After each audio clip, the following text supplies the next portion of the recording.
9 may бүгін демалыс береді, жеңіс хаммесі демалады деп біздің сондай ажайып бір екі достымыз бар. Өз сауғаларымен келген. Ол менен демалыс болмай қалды, жеңіс көріп қойдым оны. Негізі план бойынша ертең келіп мен күтілмеген сауға болып маған көру керек едім бұны. Лекін көріп қойдым. Ажайып, Алла разы болсын, дуа қылып қойың достар, қараң.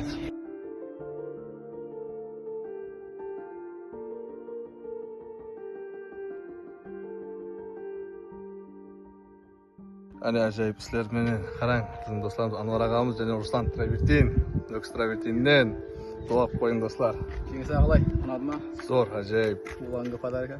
Енді былайынша көрсетсек болады бұны жайдың алды менен да, лекін шалап тұрған жұмысымыз бар. Әзір көрініп қалса, қызық емес болып қалады. Кейінгі видеода шартты түрде көрсетеміз. Сау болың, саламат болың. Рахмет достар, Алла разы болсын. Бүгінгі ажайып жаңалық болды. Ажайып сауға болды бұл.